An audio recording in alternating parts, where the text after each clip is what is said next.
C'est la surface d'une tour sur 15 000 m² au sol.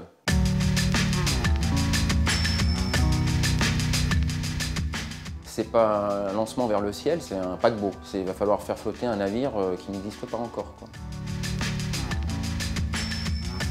Beaugrenelle, c'est l'équivalent de 6 chantiers.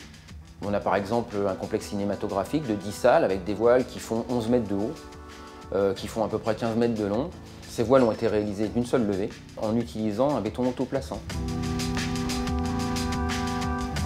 Une autre difficulté du chantier, c'est la réalisation des logements Sageco. Donc c'est une zone de logement habité sous lequel on va enlever tout ce qui existe et reconstruire le centre commercial.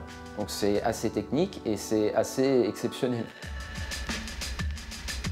Une grande partie de l'étude a été basée sur la logistique. La particularité de l'installation de chantier de Beaugrenelle, c'est qu'il a fallu adapter à un site existant et un site exigu un chantier d'une telle dimension.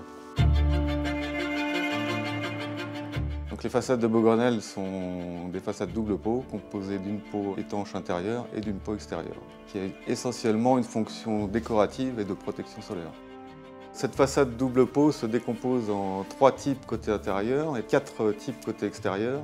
Donc pour résumer, ça nous fait 7 conceptions de façade à réaliser avec 20 types de remplissage différents.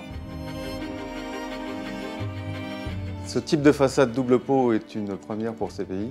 La principale difficulté de cette double pot concerne la façade extérieure, puisqu'elle est suspendue à partir du plancher haut du 3e étage et elle est complètement désolidarisée de la première peau.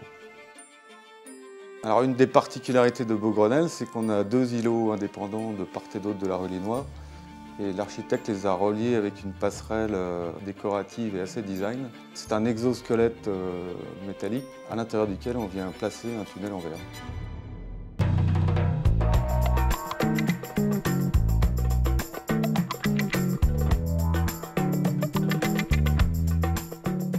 Ce centre commercial est au pied de tours d'habitation, de logements, de bureaux ainsi qu'un hôtel. Donc à aujourd'hui, la contrainte liée à l'hôtel, c'est de ne pas faire de bruit. Parce que les salles de conférence et les salles de restaurant sont pratiquement réservées à 100% de la journée.